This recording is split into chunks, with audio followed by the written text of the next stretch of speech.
जय हिंद दोस्तों, आप सभी का स्वागत है अपने YouTube चैनल भावी शिक्षक मंच में। जैसा कि मैंने आप सभी से प्रॉमिस किया था, हमारे जैसे ही 4 चैप्टर कंप्लीट हो जाएंगे उसके बाद आप लोगों के लिए एमसीक्यू लेके आया जाएगा। तो आज मैं आप लोगों को एमसीक्यू करवाऊंगी। इसमें टोटल जो है 20 एमसीक्यूज रहेंगे आपके, और आपको जो है कमेंट बॉक्स में मुझे बताना है कि आपने कितने नंबर स्कोर किए, और जो आपकी गलतियां हुई होगी उसका भी आपका रिवाइज करोगे आप बार बार, तो आपको वो याद हो जाएगा। और ये जो है एनसीईआरटी बेस्ड है, और साथ ही साथ ये जो हमारे पीवाईक्यू आते हैं ना, उससे रिलेटेड ही क्वेश्चंस मैंने आपके सारे डाले हुए हैं।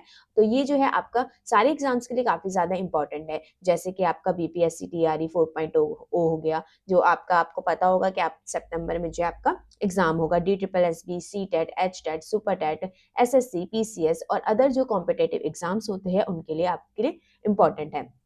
ऐसे ही हम आगे भी करेंगे। जैसे ही 4 चैप्टर कंप्लीट होंगे हम फिर दोबारा जो है क्वेश्चंस क्या करेंगे। ये प्रैक्टिस सेट 1 है, इसके बाद आपका 2 प्रैक्टिस सेट आएगा सेकंड नंबर का। तो चलिए दोस्तों, हम स्टार्ट करते हैं अपने आज की क्लास को।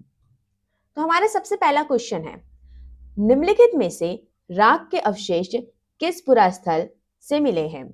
आप लोगों को ये बताना है कि जो राख के अवशेष थे, राख के जो साक्ष्य थे, वो कहाँ से आपको मिले हैं। कौन से ऐसा स्थल है जहां से आपको राख के जो है साक्ष्य मिले हैं। वो क्या है, हमारा पुरा स्थल है, पुरा पाषाणिक पुरा स्थल है। ये आप लोगों को बताना है। पहला है आपका कुरनूल गुफाएं, सेकंड ऑप्शन है आप लोगों का भीमबेटका की गुफाएं, थर्ड ऑप्शन है आप लोगों का कुलडी हवा, और फोर्थ ऑप्शन है आपका हुंस की। मैंने आप लोगों को ये बताया था, मैंने एक इमेज भी लगाई थी जिसमें हाथों में मैंने जो है राख वाली इमेज लगाई थी। आप लोग को याद होगा, वहां पे मैंने अलग से आपको डिकोड करके दिखाया था कि राख के जो अवशेष है वो कहाँ से मिले हैं। तो वही आप लोगों को बताना है कि राख के अवशेष आपके कहाँ से मिले हैं। और मैं आपको एक हिंट देती हूँ, ये जो है हमारा आंध्र प्रदेश में पड़ता है, जहाँ ये वाला पूरा स्थल। तो आप लोग मुझे बताइएगा आंसर। तो हमारा आंसर है कुरनूल गुफा। कुरनूल गुफा आप लोगों का कहाँ पे है, आंध्र प्रदेश। आंध्र प्रदेश। यहां से हमें क्या मिले हैं गाइस, राख के अवशेष। क्या मिले हमें, राख के अवशेष जो है हमें कहां से मिले हैं, कुरनूल गुफा से। आते हैं नेक्स्ट क्वेश्चन, क्वेश्चन नंबर 2 पे। क्वेश्चन नंबर 2, आखेटक खाद्य संग्राहक समुदाय के लोगों के लिए एक जगह से दूसरी जगह पर घूमते रहने का निम्नलिखित में से कौन सा कारण नहीं है। इसमें आपको नेगेटिव बताना है कि कौन सा ऐसा कारण है जो नहीं है। जो हमारे स्टार्टिंग के लोग थे, जो आरंभिक मानव थे, जिसे हम क्या बोलते थे, आखेटक खाद्य संग्राहक। ये हम इन्हें आखेटक खाद्य संग्राहक गाइस क्यों बोलते थे, आप लोगों को मैंने बताया हुआ है। आखेटक खाद्य संग्राहक इनकी जो है, ये क्या करते थे। पहली बात तो आखेटक का अर्थ क्या होता है, शिकार। क्या होता है, शिकार। ये शिकार किया करते थे, और ये साथ ही साथ क्या करते, इकट्ठा करते थे, यानी कि संग्रह किया करते थे। ये जो इनके भोजन की जो विधि थी ना, इस कारण से इनका नाम पड़ा है आखेटक खाद्य संग्राहक, जो हमारे आरंभिक मानव थे। तो अब ये एक जगह से दूसरी जगह क्यों जाया करते थे, क्या रीजंस थे, ये आपसे पूछा है कि उनमें से ऐसा कौन सा रीजन। ये 4 आपके ऑप्शंस दे रखे हैं, 1 2 3 4। इनमें से ऐसा कौन सा रीजन है जो कि उनका नहीं था।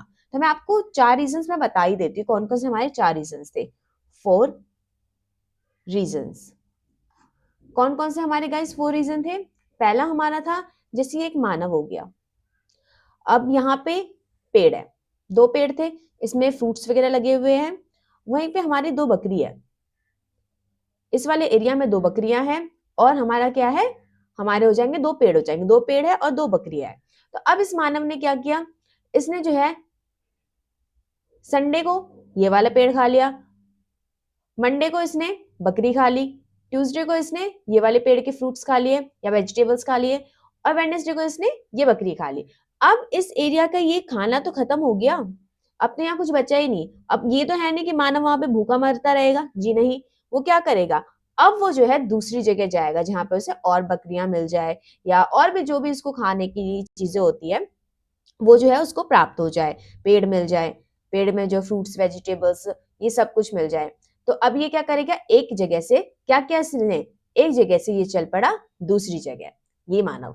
ठीक है, अब ये भोजन भाई इसको भूख तो लगेगी ही, तो ऑब्वियसली एक जगह पे बैठ के मरेगा नहीं, वो खाना खत्म हो गया मातम नहीं बनाएगा वहां पे। वो क्या करेगा, तलाश करेगा दूसरी जगह की, ताकि उसे जो है भोजन मिल सके और वो अपना पेट पाल सके।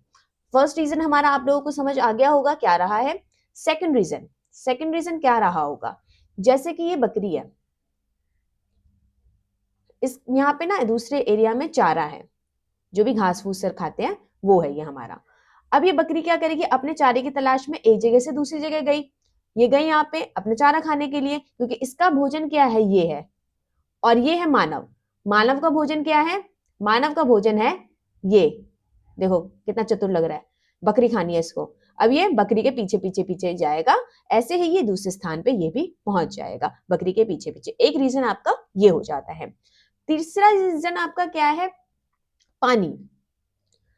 अब पानी तो सबके लिए ही जो है इंपॉर्टेंट होता है। अब कुछ तालाब जो है वो सूख जाते हैं, वो मतलब किस पे डिपेंड करते हैं, बारिश वगैरह पे डिपेंड करते हैं। तो अब मान लीजिए ये तालाब जो है सूख गया, अब मानव यहाँ पे क्या करेगा, ये तो उदास हो गया, ये तालाब सूख गया। अब ये दूसरी जगह जाएगा जहां पे पानी हो, क्या हो, पानी हो। दूसरी जगह गया, यहाँ पे इसने पानी देखा और ये क्या हो गया, खुश हो गया, इसलिए ये जो है एक जगह से दूसरी जगह चला गया। अब हमारा जो है फोर्थ रीजन क्या है, ये हमारा क्या था, थर्ड रीजन था, और ये रहा हमारा फोर्थ रीजन। फोर्थ रीजन हमारा क्या था, मौसम। मौसम, अब मान लीजिए ये पेड़ है, एक पेड़ यहाँ पे है जहाँ पे मानव रह रहा है, ये मानव यहाँ पे रह रहा है। अब यहाँ पे क्या है, यहाँ पे जो है सेब है, इस पेड़ के ऊपर क्या है, सेब, और वहीं इस पेड़ के ऊपर क्या है, आम। अब इस मानव को सेब नहीं खाना, नहीं मन है भाई उसका खाने का, आप लोगों का मन नहीं होता कई बार घिया वगैरह खाने का, वैसे इस मानव का मन नहीं है कि मैं सेब खाऊं, मुझे तो आम चाहिए भाई, आम खाना है मुझे। अब ये क्या करेगा, मौसम जो है, मौसम के हिसाब से तो ये चेंजेस हो रहे हैं, मतलब मौसम के हिसाब से आपको पता होगा कि अलग अलग मौसम में अलग अलग फ्रूट्स वेजिटेबल्स होते हैं, तो उस हिसाब से ये मानव क्या करेगा, या इस मौसम यहाँ पे जो है सेब उग रहे हैं, यहाँ पे नहीं है भाई, ये कश्मीर का एरिया है, यहाँ पे सेब ही मिल रहे हैं, इसको आम नहीं मिल रहे। अब ये क्या करेगा, ये जाएगा, गर्मी का मौसम है, गर्मी में ये चल पड़ा आम खाने, कहाँ पे, दूसरी जगह जाने। तो ये एक कारण ये रहा आपका मौसम की वजह से, एक कारण जो है आपका पानी की वजह से होता है। एक क्या है, ये मौसम, पानी, और ये चारा ढूंढने के लिए वो जो है ये जो जानवर गया, जानवर अपना चारा ढूंढने के लिए गया, उसके पीछे पीछे मानव भी चला गया, और ये जो है अपना खाना ढूंढने के लिए चला गया। ये 4 रीजन है, इसके अलावा कोई रीजन आपको देखने को नहीं मिलता है एनसीईआरटी में। एक रीजन और मिलता है कि वो अपने नाते रिश्तेदारों से मिलने के लिए जाते थे। आज भी आप लोग अपनी नानी के घर, अपनी दादी के घर, अपनी बुआ मौसी, जो भी आपके रिश्तेदार है उनके घर आप लोग जाया करते होंगे छुट्टियों में, तो ये रीजन भी इनके रहे होंगे। ठीक है, मेनली आपकी ये 4 रीजन है। आप, मुझे उम्मीद है कि आपको ये अच्छे से समझ आया होगा। हालांकि मैंने चैप्टर्स जो मैंने आपको कॉन्सेप्ट्स करवाए हैं उसमें तो मैंने आपको बहुत अच्छे से एक्सप्लेन किया हुआ है, बट फिर भी मैं यहाँ पे भी आपको कुछ कुछ क्वेश्चंस का जो है एक्सप्लेनेशंस दे दिया करूंगी, ताकि आपकी बार बार रिवीजन होगी तो आपको अच्छे से माइंड में सेट हो जाएगा। आते हैं हम अपने क्वेश्चन पे, क्वेश्चन पढ़ते हैं हम। ए ऑप्शन हमारा क्या कह रहा है, एक जगह पर ज्यादा दिनों तक रहने के कारण वे वहां के परिवेश से उब जाते थे। क्या ये रीजन आपको यहाँ कहीं पे देखने को मिला कि मतलब ये जो है मानव यहाँ पे बोर हो रहा है एक जगह पे, यहाँ पे है, यहाँ पे ये बोर होने लग गया, अब इसलिए ये दूसरी जगह जा रहा है, ऐसा कोई रीजन तो मैंने आपको बताया ही नहीं। तो ये आपका पहला ही ऑप्शन जो है वो रॉन्ग है, और इसमें आपको क्या पूछा गया था, नेगेटिव ही पूछा गया था, यानी कि आपका आंसर जो है ए हो जाएगा। फिर भी हम सेकंड, थर्ड, फोर्थ 3 ऑप्शन पढ़ते हैं। बी क्या कह रहा है, जानवर अपने शिकार के लिए या फिर हिरण और मवेशी अपना चारा ढूंढने के लिए एक जगह से दूसरी जगह जाया करते थे। यहाँ पे मैंने आपको बताया था, ये रहा हिरण, ये रहा हिरण, ये क्या कर रहा है, अपना चारा ढूंढने के लिए जा रहा है, मानव किसके पीछे पीछे जा रहा है, देखिए कितना चतुर सा मानव लग रहा है। ठीक है, एक ये रीजन है, तो वे लोग भी इनके पीछे पीछे शिकार के लिए जाया करते होंगे। तो ये ऑप्शन आपका करेक्ट है। पेड़ों और पौधों में फल फूल अलग अलग मौसम में आते हैं, इसलिए लोग उनकी तलाश में उपयुक्त मौसम के अनुसार अन्य इलाकों में घूमते होंगे। ये भी मैंने आपको बताया पीछे रीजन। पानी, झीलों, झरनों आदि नदियों की तलाश में जाया करते थे। ऑब्वियसली पानी की तलाश में, मानव, पानी तो भाई सबके लिए इंपॉर्टेंट है, चाहे वो मानव हो, पशु हो, चिड़िया हो, वट कोई भी हो, उन सबके लिए इंपॉर्टेंट है, तो पानी की तलाश में जाया करते थे। आपका यहाँ पे नेगेटिव पूछा गया था, इसलिए आपका ऑप्शन नंबर ए जो है वो करेक्ट हो जाएगा। आते हैं next question, question number third पे। निम्नलिखित में से कौन सा पुरा स्थल प्राग ऐतिहासिक शैल चित्रकला के लिए जाना जाता है। शैल चित्रकला क्या होती है, जैसे कि एक गुफा है, ये हमारी एक गुफा है, इसके अंदर ना इन्होंने पेंटिंग वगैरह की थी, चित्र बनाए थे, कोई शिकार करते हुए चित्र आपको मिल जाता है, या फिर आपको नृत्य करते हुए, डांस करते हुए कोई मिल जाता है, जानवर वगैरह आपको देखने को मिल जाते हैं, इस तरीके के जो है चित्र बनाए गए थे। तो इनमें पूछा जा रहा है निम्नलिखित में से कौन सा पुरा स्थल ऐसा है जहां पे हमें क्या मिले, प्राग ऐतिहासिक शैल चित्रकलाएं मिली है। ये गाइस हमारा पड़ता है मध्य प्रदेश में। आप लोग मुझे बताएंगे कौन सा ऑप्शन है, क्या वो ब्रह्मगिरी है, क्या वो भीमबेटका है, क्या वो हल्लूर है, क्या वो पेयमपल्ली है, जहां से हमें शिल चित्रकलाएं मिली हैं। तो ये है हमारा आंसर भीमबेटका। भीमबेटका आप लोगों को कहाँ पे, एमपी यानी कि मध्य प्रदेश में आपको देखने को मिलता है। और इसमें सिर्फ प्रागैतिहासिक शिल चित्रकलाएं मिली है, और ये ना पूरा पाषाण काल की भी मिली है और मध्य पाषाण काल तक की मिली है। यहाँ पे कौन कौन से काल की मिली है, यहाँ से पूरा पाषाण, पूरा प्लस मध्य, दोनों की आपको यहाँ पे शिल चित्रकलाएं देखने को मिलती है। तो आपका ऑप्शन नंबर बी जो है वो करेक्ट हो जाएगा क्वेश्चन नंबर 3 का।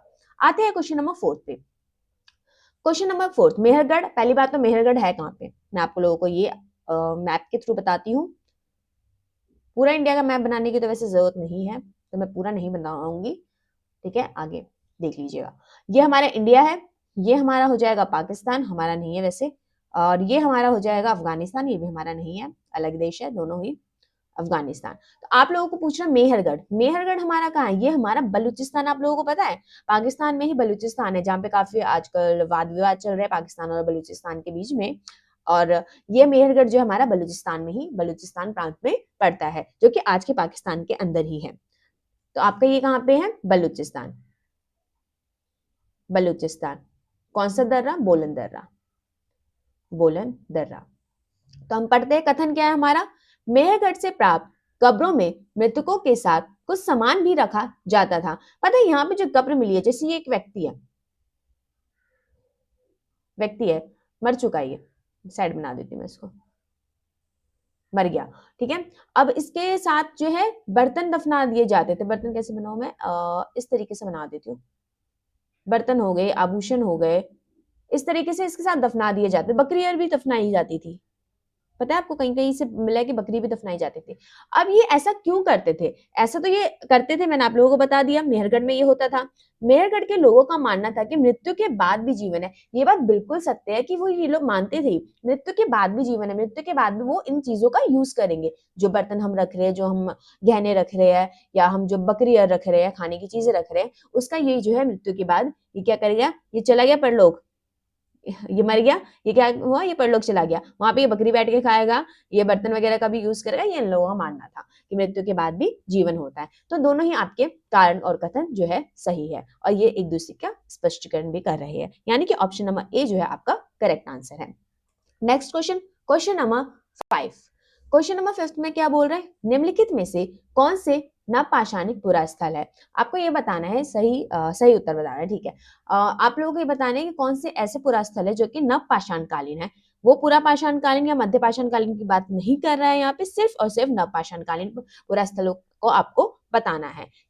मैं आपको नेक्स्ट स्लाइड पे लेके जाती हूँ, मैं वहां बताती हूँ आपको, मैंने क्योंकि अपने कॉन्सेप्ट वाली वीडियो में भी आपको क्लियर किया हुआ था। तो आप यहाँ देख सकते हैं नवपाषाणिक पुरा स्थल कौन कौन से हमारे, मेहरगढ़, बुर्जहोम, हल्लूर, चिरांद, दाऊचली हेडिंग, कोल्डी हवा, पेयमपल्ली, महागढ़ा। अगर आप लोगों को पीछे से कोई नॉइस आ रही है तो प्लीज उसे इग्नोर कीजिएगा, क्योंकि यहाँ पे कंस्ट्रक्शन का काम चल रहा है, तो इसलिए थोड़ा बहुत आपको नॉइस आ सकती है। तो प्लीज गाइस माफ कीजिएगा और इसको इग्नोर कीजिएगा, अपनी पढ़ाई पे आप लोग ध्यान दीजिएगा। यहाँ पे कौन कौन सी नवपाषाणिक पुरा स्थल है, मेहरगढ़, बुर्जहोम, हल्लूर, चिरांद, दाऊचली हेडिंग, कोल्डी हवा, पेयमपल्ली, महागढ़ा। तो यहाँ पे आपसे क्या क्या पूछा था, मेहरगढ़ आपका है ये, बुर्जहोम आपने पीछे देखा, महागढ़ा बिल्कुल है, कोल्डी हवा जो कि यूपी में है, दाऊचली हेडिंग असम में, ये भी है, असम में है हमारा दाऊचली हेडिंग, कोल्डी हवा आप लोगों का यूपी में है, महागढ़ा आप लोगों का यूपी में है, मेहरगढ़ आप लोगों को पता है पाकिस्तान के बलूचिस्तान प्रांत में है, बुर्जहोम आप लोगों का कश्मीर में है, हमारे वाले कश्मीर में, इंडिया वाले में। तो आपका जो है इसमें हो जाएगा सही उत्तर ऑप्शन नंबर 4 डी आपका सही आंसर है। आते हैं, ये आप पढ़ लीजिएगा एक बारी, क्योंकि मैंने आप पढ़ा चुकी हूँ तो बार बार एक चीज को तो चलिए मैं पढ़ा देती हूँ फिर भी। पूरा पाषाणिक पुरा स्थल आप लोगों का कहाँ पे, भीमबेटका। पूरा पाषाणिक पुरा स्थल कौन सा, भीमबेटका। आप लोगों को अभी मैंने बताया था शिल चित्रकला यहाँ से मिली थी। कुरनूल गुफाएं, हुंस की, कुरनूल गुफा से आप लोगों को क्या मिला था, आग के अवशेष, और हुंस की कर्नाटक में। महापाषाणिक पुरा स्थल ब्रह्मगिरी और आदिचन्नूर। आरंभिक गांव कौन सा हमारा, इनाम गांव। आप कॉन्सेप्ट वाली वीडियो जरूर देखिएगा, मेरे चैनल पे आप लोगों को सारे कॉन्सेप्ट की वीडियोस मिल जाएगी। मैंने 4 चैप्टर्स आपको करवा चुकी हूँ और उसी क्वेश्चन आज हम कर रहे हैं। नेक्स्ट स्लाइड पे हम आते हैं, शुतुरमुर्ग। आपको पता है हमें ना शुतुरमुर्ग के अंडे के अवशेष मिले हैं। मतलब जो शुतुरमुर्ग होता है ना वो आज का नहीं है, वो बहुत साल पुराना है, मतलब पुरापाषाण काल से हमारे साथ है शुतुरमुर्ग, अभी का नहीं है ये। तो आप लोग भारत में शुतुरमुर्ग के साक्ष्य के संदर्भ में निम्नलिखित कथनों पर विचार कीजिए। तो आपको बताना है कि इसमें सत्य कथन कौन सा है आपका। भारत में शुतुरमुर्ग के होने के प्राचीनतम प्रमाण नवपाषाण युग से प्राप्त हुए। जी नहीं, ये पुरापाषाण युग से प्राप्त हुए, ना कि नवपाषाण युग से। यहाँ पे क्या आना था, नव नहीं आना था, यहाँ पे पुरापाषाण आना था। पुरापाषाण युग से प्राप्त हुए। तो ऑप्शन नंबर 1 आपका रॉन्ग हो जाएगा। 1 जहां है आपका गलत हो जाएगा, ये वाला। उपयोग सभी भी नहीं हो सकता आपका। नेक्स्ट, कर्नाटक के पटने नामक पुरा स्थल से शुतुरमुर्ग के अंडे के अवशेष मिले हैं। गाइस पटने से तो मिले हैं, लेकिन ये कर्नाटका में नहीं है, ये महाराष्ट्र में है। तो इसलिए ये ऑप्शन आपका गलत हो जाएगा। ये क्या है, महाराष्ट्र के पटने नामक पुरा स्थल से हमें शुतुरमुर्ग के अंडे के अवशेष मिले। आपको पता है उसके ऊपर ना चित्रांकन भी होता था, अंडों के ऊपर छिलकों पे ना चित्र बनाए जाते थे। जैसे कि ये अंडा है, इसके ऊपर ना चित्र भी बनाए उन्होंने कुछ कुछ। अब क्या बनाए मुझे नहीं पता, बट इन्होंने चित्र वगैरह भी बनाया करते हैं। ये मन के भी, मन के पता है आपको क्या होता है, जैसे कि हम अभी माला है हमारी, इस तरीके से इसके मन के बना के ये लोग पहनते भी थे। प्रागैतिहासिक काल में शुतुरमुर्ग के अंडों के छिलकों पर चित्रांकन और शुतुरमुर्ग इनसे मनके भी बनाए जाते थे। इनके जो अंडे थे ना उनके मनके भी बनते थे। ऑप्शन नंबर 3 आपका करेक्ट है। ये आपका रॉन्ग। पहली बात, शुतुरमुर्ग के अंडे आपको कहां से मिले, महाराष्ट्र के पटने से। और ये कौन से स्थल, पुरा स्थल है, ये हमारा पुरापाषाण कालीन युग है। पुरापाषाण युग, ना कि नव, याद रखना। पुरापाषाण सबसे पहले मिले। नेक्स्ट स्लाइड में हम आते हैं क्वेश्चन नंबर 7। प्राचीन पुरास्थलों के संदर्भ में निम्नलिखित कथनों पर विचार कीजिए। अब आप लोगों को बताना है कि इसमें जो है असत्य आपको बताना है, नेगेटिव आपको बताना है। पुरास्थल उस स्थान को कहते हैं जहां औजार, बर्तन, वस्तुओं के अवशेष मिलते हैं, जैसे इमारतें। हाँ, ये बात बिल्कुल ठीक है। पुरास्थल हम किसे बोलते हैं, जहां से हमें पुरानी चीजें मिली है, जहां से हमें इमारतें मिली है, जहां से हमें बर्तन मिले, जहां से हमें औजार मिले हैं, ये सब हमारे क्या है, पुरास्थल है। जैसे कि आप लोगों को पता होगा, मैंने राख के अवशेष बताया, कुरनूल गुफा क्या है, पुरास्थल ही तो है कुरनूल गुफा। मेहरगढ़ क्या है, वहां पे हमें गेहूं के साक्ष्य मिले थे, कृषि के साक्ष्य, और हमारे जो है पशुपालन के साक्ष्य हमें वहां से मिलते हैं, वो भी एक पुरा स्थल है। तो पुरा स्थल की डेफिनेशन यही होती है। तो आपका ऑप्शन नंबर 1 करेक्ट है। पुरा स्थल जमीन के ऊपर, अंदर भी पाए जाते हैं, कभी कभी समुद्र और नदी के तल में भी पाए जाते हैं। ये बात आपकी करेक्ट है। जो हमारी पुरा स्थल है वो जमीन के अंदर भी मिलते हैं, जमीन के ऊपर भी मिलते हैं, और समुद्र के तल पे भी मिलते हैं। ये वाला आप ना पॉइंट याद रखिएगा, ये इससे रिलेटेड कई क्वेश्चंस बन जाते हैं। आवासीय पुरा स्थल उन्हें कहते हैं जहां लोग रहा करते थे। इनमें गुफाओं और कंदराओं जैसे स्थल होते हैं। ये भी आपका करेक्ट है। आवासीय, आवास का अर्थ क्या होता है, जहां हम रहते हैं। तो ये वाला ऑप्शन आपका बिल्कुल करेक्ट है। यहाँ पे असत्य पूछे, यानी कि इनमें से कोई भी आपका ऐसा ऑप्शन नहीं है जो कि गलत है। तीनों ही तीनों सही है, तो इसलिए इनमें से कोई नहीं आपका आंसर हो जाएगा डी। आते हैं क्वेश्चन नंबर 8 पे। पुरापाषाणकालीन पुरा स्थल, पुरापाषाणकालीन पाषाण औजार के निर्माण के संदर्भ में निम्नलिखित कथनों पर विचार कीजिए। पत्थर के इन औजारों के बनाए जाने को का उनके आवासीय स्थल से अलग होता था। आप लोगों को पता है ये जो औजार बनाते थे, अब ये औजार कहाँ बनाए, जहाँ पे अच्छे पत्थर मिलते हो। तो ये अलग स्थल पे जाके, जहाँ पे इनको अच्छी गुणवत्ता वाले पत्थर वगैरह मिल जाते हैं, वहां पे जाके ये अपने औजार जो है बनाया करते थे। तो ये ऑप्शन आपका बिल्कुल करेक्ट है। पत्थर के औजारों का निर्माण में वे सिर्फ दबावशल तकनीक का ही प्रयोग किया करते थे। जी नहीं, ये पता है आपका सिर्फ की वजह से गलत हो गया। ये 2 तकनीक यूज किया करते थे, पत्थर से पत्थर टकराना, पत्थर से पत्थर टकराना। यानी कि एक छोटा पत्थर लेते, एक बड़ा ले लेते थे, और उसको जो है एक हथौड़े की तरह जो है यूज किया करते थे। एक पत्थर को दूसरे पत्थर से टकरा टकरा के उसको जो शेप देनी होती थी वो शेप दिया करते थे। और एक दबावशल तकनीक के, जो कि ये जो है दबाव बना के बनाया जाता था। तो ये 2 है, यहाँ पे सिर्फ की वजह से ये वाला ऑप्शन आपका रॉन्ग हो जाता है। इसका जो है सत्य पूछा गया है, तो आपका ऑप्शन नंबर 1 जो है वो करेक्ट आंसर है। Next question, question number 9।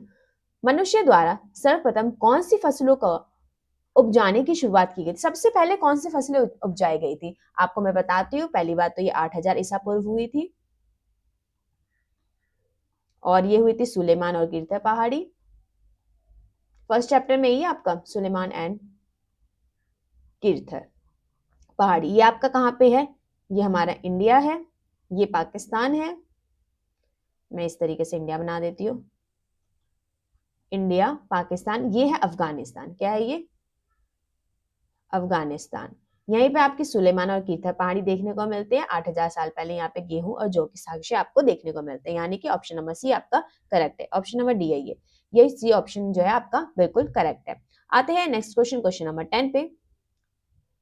मानव सभ्यता के आरंभिक काल को सुविधानुसार 3 भागों में बांटा गया है। मानव सभ्यता के जो आरंभिक काल है उसे हमने कितने भागों में बांटा है? 3 भागों में बांटा है, 1, 2 एंड 3। निम्नलिखित में से कौन सा काल इन 3 में नहीं आता है? कौन सा काल है जो नहीं आता है? सबसे पहला आपका पूरा पाषाण काल है, सेकंड आपका हो जाएगा मध्य पाषाण काल, थर्ड है आप लोगों का नव पाषाण काल। टाइम पीरियड में मैं आपको बता दूं, 12 लाख से 12,000, और मध्य का है 12,000 से 10,000, और ये 10,000। तो आपका ये 3 आपको देखने को मिलते हैं। तो इसमें आपसे पूछा है कौन सा नहीं है, यानी कि महापाषाण काल इसके अंदर नहीं आता है। तो आपका ऑप्शन नंबर डी सही है आंसर। क्वेश्चन नंबर 11, आखिटक खाद्य संग्राहक मानव के द्वारा उपयोग में लाए जाने वाले औजारों के संदर्भ में निम्नलिखित कथनों पर विचार कीजिए और आपको सत्य कथन चुनना है। इन लोगों ने अपने काम के लिए पत्थरों, लकड़ियों और हड्डियों के औजार बनाए थे। इनमें से पत्थरों के औजार आज भी बचे। ये बिल्कुल करेक्ट है। इन लोगों ने ना 3 औजार बनाए थे, 3 तरह के औजार बनाए थे, जो पत्थर से होते थे, लकड़ी के होते थे और हड्डियों से होते थे। तो आप लोगों को पता है कि लकड़ी तो गल जाती है, हड्डियां जो है वो भी गल जाती है, तो उसके औजार तो इतने लाखों वर्षों के बाद तो नहीं रहेंगे। तो हमारे पत्थरों के औजार जो है आज भी आपको देखने को मिलते हैं। इनके कुछ औजारों के साथ हड्डियों या लकड़ियों के मुट्ठे लगाकर भाले और बाण जैसे हथियार बनाए। हाँ, ये बाण वगैरह का यूज किया जाते थे, भाले का यूज करते थे। क्यों करते थे? शिकार करने के लिए। तो ये आपका बिल्कुल करेक्ट है। ये लोग ऐसी जगह ढूंढते रहते थे जहां अच्छे पत्थर मिल सके। ये तो आपका सही है कि ये लोग ऐसे जो है जगह ढूंढते थे जहां अच्छे पत्थर मिल सके। जहां लोग पत्थरों से औजार बनाते थे उन स्थलों को कार्यस्थल कहा जाता है। जी नहीं, इनको कार्यस्थल नहीं, इसको उद्योग स्थल कहा जाता है। क्या कहा जाता है गाइस? उद्योग स्थल। ये मतलब आप देख सकते हैं कि आधा तो ये करेक्ट है, यहां तक तो आपका करेक्ट था, बट यहां से ये वाली लाइन जो है आपकी रॉन्ग हो जाती है। तो ये ऑप्शन आपका गलत हो जाएगा। तो आपसे यहाँ पे सत्य पूछा गया था, तो 1 एंड 2 जो है आपका करेक्ट आंसर है, 1 एंड 2, यानी कि सी ऑप्शन आपका करेक्ट है। आते हैं 12th क्वेश्चन पे। कथन कारण है इसमें, ईसा मसीह के जन्म के पूर्व की सभी तिथियों को हम क्या बोलते हैं? ईसा पूर्व के रूप में जानी जाती है। ये आपका करेक्ट है। जैसे कि यहाँ पे ईसा मसीह का जन्म हुआ, इससे पहले की जो तिथियां हैं उसे हम क्या बोलेंगे? ईसा पूर्व। जैसे कि आप कलिंग युद्ध आप देख सकते हैं, 261 ईसा पूर्व आता है। तो ये कब हुआ था? ईसा मसीह के 261 साल पहले, जन्म से 261 साल पहले। और इसके बाद की तिथियों को हम क्या बोलते हैं? ईसवी। हिंदी में ईसवी बोलते हैं। जो हमारा ईसा मसीह का जन्म हुआ था उसके बाद ही, जैसे 1947, ये ईसवी में आते हैं। वर्ष की गणना ईसाई धर्म प्रवर्तक ईसा मसीह के जन्म की तिथि से की जाती है। ये भी ठीक है, आपका दोनों ही सही है, यानी कि ऑप्शन नंबर ए आपका करेक्ट है। अशोक का कांधार से प्राप्त अभिलेख निम्नलिखित में से किन लिपियों में लिखा गया है? इसका जो अशोक जो है, अशोक महान जिसे हम कहते हैं, कांधार अभिलेख जो है कौन सी लिपियों में लिखा गया है? आप लोगों को मुझे बताना है। कांधार पहली बात तो आप लोगों को पता होगा कहाँ पे? अफगानिस्तान में। अफगानिस्तान में हमारा कांधार पड़ता है। तो कौन सी लिपियां यूज की गई थी? 2 लिपियां यूज की गई थी, यूनानी एंड अरामाइक, यानी कि ऑप्शन नंबर डी आपका करेक्ट आंसर है, डी। 14 क्वेश्चन, भारतीय उपमहाद्वीप में आरंभिक नगरों का विकास कहाँ हुआ? जो आरंभिक नगर थे, 2 जगह आप लोगों को विकास मिलता है। तो आपको ये बताना है पहले कहाँ पे हुआ था। एक आप लोगों को मिलता है सिंधु और इसकी सहायक नदी के किनारे, एक आप लोगों को गंगा और इसकी सहायक नदी के किनारे। ये 4700 ईसा पूर्व मिलता है और ये 2500 ईसा पूर्व आपको देखने को मिलता है, गंगा वाला। गंगा उसकी सहायक नदी और सिंधु इसकी सहायक नदी। पहली बात, सहायक नदी होती क्या है? जैसे बड़ी नदी जा रही है, इसमें छोटी छोटी नदियां आके मिल रही है, तो ये इसकी सहायक नदी हो जाती है, ये बड़ी नदी है। तो आप लोग देख सकते हैं ये पुराना है, मतलब पहला यहाँ पे सिंधु और इसकी सहायक नदी। ऑप्शन नंबर 1 आपका करेक्ट आंसर है। नेक्स्ट क्वेश्चन, क्वेश्चन नंबर 15, निम्नलिखित में से कौन सा पुरा स्थल प्रागैतिहासिक शैल चित्रकला के लिए जाना जाता है? ये क्वेश्चन रिपीट है गाइज आप लोगों को। अब इसका आंसर तो आप लोग मुझे बताएं। आपको अच्छे से पता होगा। शिल चित्रकलाएं कहाँ देखने को मिलती है आपको? मैंने बताया था ना, गुफा होती थी, उसके अंदर जो है शिल चित्रकलाएं, ये डिजाइन वगैरह बनाते, जानवर बनाते थे, और ये क्या जानवर वगैरह बनाया करते थे, नृत्य करते हुए इंसानों को बनाते थे, शिकार करते हुए बनाते थे। तो ऐसी चित्र कहाँ से मिले हैं आपको? ये भी मैंने बताया था एमपी में है। ये हमें मिले हैं भीमबेटका से। ये हमारा क्या है? यूनेस्को धरोहर भी है, यूनेस्को की सूची में भी हमारा आता है ये। यहाँ से आपको जो है पुरापाषाण काल के भी मिले हैं और मध्यपाषाण काल से भी रिलेटेड यहाँ पे चित्र वगैरह आपको मिले हैं। तो आपका ऑप्शन नंबर बी जो है वो करेक्ट आंसर है। नेक्स्ट क्वेश्चन, क्वेश्चन नंबर 16, निम्नलिखित पुरास्थलों में से किस स्थान से मनुष्य के आखेटक खाद्य संग्राहक होने के प्रमाण नहीं मिले हैं? कौन सा ऐसा स्थान है जहां से ये कहा गया कि मनुष्य जो है वो सिर्फ आखेटक खाद्य संग्राहक नहीं थे, वो कुछ और भी थे? क्या थे वो, मैं आपको आगे बताती हूँ। आखेटक खाद्य संग्राहक का अर्थ आप लोगों को पता है, शिकार और संग्रह क्या करते थे आरंभिक मानव। आपको ये बताना है कहाँ ऐसा जो है नहीं था, कौन सा ऐसा है? भीमबेटका है, हुंसकी है, चिरान नहीं है, कुरनूल है। चिरान जो है हमारा बिहार में है, यहाँ पे आपको कृषि और पशुपालन के साक्ष्य मिलते हैं, पशुपालन। तो यहाँ पे जो है, जो आरंभिक मानव था वो आखेटक खाद्य संग्राहक नहीं था, वो कृषि भी करता था, वो पशुपालन भी करता था। ये कहाँ से आपको मिले? चिरान, यानी कि आपका सी ऑप्शन जो है वो करेक्ट आंसर है। नेक्स्ट क्वेश्चन, क्वेश्चन नंबर 17, पांडुलिपियों के संदर्भ में निम्नलिखित में से कौन सा कथन सही नहीं है? आपको यह नेगेटिव बताना है, ये आप मार्क कर लिया कीजिए पेपर में। पहला है, अतीत में हाथ से लिखी हुई पुस्तकें पांडुलिपि कहलाती थी, बिल्कुल सही बात है। अंग्रेजों में पांडुलिपि के लिए मैन्युस्क्रिप्ट शब्द का प्रयोग किया, जो लैटिन भाषा के शब्द मैनु, जिसका क्या अर्थ होता है हाथ, से निकला है। ये भी आपका करेक्ट है। पांडुलिपियां ताड़ के पत्तों को काटकर अथवा हिमालय क्षेत्र में उगने वाले भुर्ज नामक क्षेत्र पेड़ की छाल से विशेष तरीके से तैयार भोजपत्र पर लिखी जाती थी, हाथ से लिखी जाती थी। और जैसे कि ये पेड़ है, हिमालय में पेड़ मिलता था भुर्ज नाम का, इसकी छाल उतार के उसके बाद जो है भोजपत्र तैयार किए जाते थे। क्या किए जाते थे? भोजपत्र तैयार किए जाते थे और इस पे हाथों से लिखा जाता था। ये आपका करेक्ट है। पांडुलिपियां केवल मंदिरों विहारों में प्राप्त होती है, जो केवल संस्कृत भाषा में लिखी गई है। जी नहीं, ये सिर्फ संस्कृत में नहीं लिखी गई है, ये तमिल में भी आपको देखने को मिलती है, ये संस्कृत में भी आपको देखने को मिलती है, और अरबी भाषा में भी आपको देखने को मिलते हैं। संस्कृत और फारसी भाषा में आपको देखने को मिलता है। सिर्फ की वजह से ये क्वेश्चन गलत हो गया और केवल की वजह से भी ये क्वेश्चन गलत है। मंदिरों में मिलती है, विहारों में मिलती है, बट राजा से भी तो रिलेटेड थी। तो आपका ऑप्शन नंबर डी जो है वो आंसर हो जाएगा। Next question, question number 18, Ganga नदी के दक्षिण में इसकी सहायक नदी सोन के आसपास का क्षेत्र प्राचीन काल में किस नाम से जाना जाता था? जैसे ये गंगा नदी जा रही है, ये क्या है हमारी गंगा, नीचे से आ रही है सोन, ये वाला क्षेत्र क्या कहलाता था? ये बहुत ही इंपॉर्टेंट क्षेत्र था, यहाँ पे बहुत ही ज्यादा हाथी वगैरह आपको देखने को मिलते हैं और जंगल आपको देखने को मिलते हैं। तो ये कौन सा हमारा ऐसा क्षेत्र था, आपको ये बताना है। तो ये था हमारा मगध, जहां से कौन थे? अशोक, चंद्रगुप्त, घनानंद, ये सारे कहाँ के थे? मगध के ही तो थे। अजातशत्रु, उदयन, बहुत सारे राजा यहाँ के रहे हैं, जो कि बहुत ही ज्यादा प्रसिद्ध राजा रहे हैं। तो मगध आपका आंसर हो जाएगा। कौन सी नदियों के किनारे है? सोन और गंगा। ये भी चैप्टर नंबर 1 या सेकंड से ही आया हुआ है। नेक्स्ट क्वेश्चन, क्वेश्चन नंबर 19, पुरातत्वविदों को कुछ पुरास्थलों पर झोपड़ियों और पैरों के निशान मिले हैं।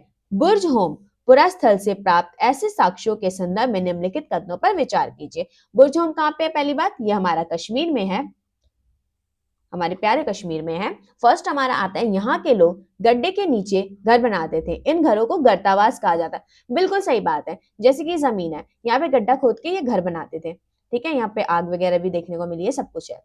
तो ये बात गर्तावास हम इसे ही कहते हैं। गर्त मतलब गड्ढा, आवास मतलब घर, तो गर्तावास हमारा गड्ढे के नीचे घर, ये सही है आपका। यहाँ से झोपड़ियों के अंदर और बाहर दोनों स्थानों पर आग जलाने की जगह मिलती है, ये भी आपका करेक्ट है। यहाँ अंदर भी आग जलाया करते थे, बाहर भी, मतलब मौसम के अनुसार ये खाना बनाते हो, कभी अंदर कभी बाहर। अंदर जो है ये जैसे गड्ढा बनाया ना, इसमें ना इनको ठंड से बचने के लिए इन्होंने गड्ढा बना के घर बनाया था। तो आपके दोनों ही ऑप्शन सही है, यानी कि ऑप्शन नंबर सी आपका करेक्ट आंसर है। नेक्स्ट क्वेश्चन, क्वेश्चन नंबर 20, ये तो बहुत ही ज्यादा इजी क्वेश्चन है और आप लोगों को आता होगा आई थिंक। मेहरगढ़ से प्राप्त एक कब्र में निम्नलिखित में से किस पालतू जानवर को मृतक के साथ दफनाया गया था? मेहरगढ़ से एक जो है कब्र मिली थी, ठीक है, ऐसे एक कब्र मिली, मर गया ये, कौन से स्टाइल में, ये लो ऐसे मर गया,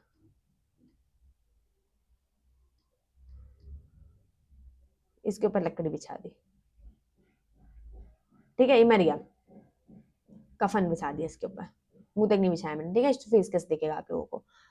ये मर गया, इसके साथ एक जानवर जो है वो भी दफना दिया गया था, ये इसका पालतू जानवर रहा होगा। तो आप मुझे बताइए कौन सा पालतू जानवर था वो? क्या वो बकरी थी, क्या वो कुत्ता था, क्या वो भेड़ था, क्या वो मुर्गी थी? पहले आपको पता है कौन था? ये था हमारा, आप लोग मुझे बताएंगे, आप लोगों को पता होना चाहिए इसका आंसर, बहुत ही ज्यादा इजी। मेहरगढ़ कहाँ है सबसे पहले आप मुझे ये बताएं,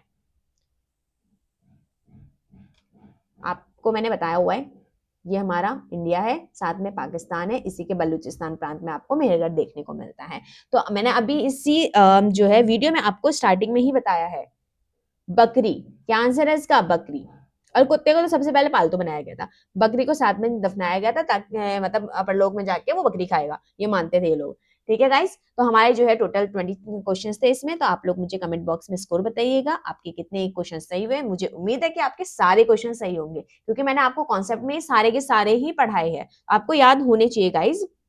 तो चलिए अब हम, थैंक यू सो मच पहली बात तो आपका पूरी वीडियो देखने के लिए। अब हम पार्ट 2 में मिलेंगे, पार्ट सेकेंड, इसमें भी आपका जो है चैप्टर 1, 2, 3, 4 ये मैं लेके आऊंगी, 20 क्वेश्चन और लेके आऊंगी, उसके बाद जो है हम अपना कंटिन्यू करेंगे चैप्टर नंबर 5। तो गाइज आप लोगों ने अगर चैनल को सब्सक्राइब लाइक नहीं किया हो तो प्लीज कीजिएगा, और शेयर भी करना बिल्कुल ना भूलें, और बेल आइकन दबा दीजिएगा ताकि आपको जो है आगे की क्लासेस की नोटिफिकेशन मिल जाए। तो आप लोगों को कैसा मेरी वीडियो लगी हो तो प्लीज मुझे कमेंट बॉक्स में इसका आंसर दीजिएगा कि आपको कैसी वीडियो लगी, अच्छी लगी, बुरी लगी, या कोई सजेशन आपका है कि मैम इस तरीके से आप ये वीडियो बनाइए या ये क्वेश्चंस भी आप डालिए, तो आप मुझे प्लीज सजेशन दीजिएगा। तो thank you so much guys, मिलते हैं नेक्स्ट वीडियो में पार्ट 2 में। तो जय हिंद दोस्तों।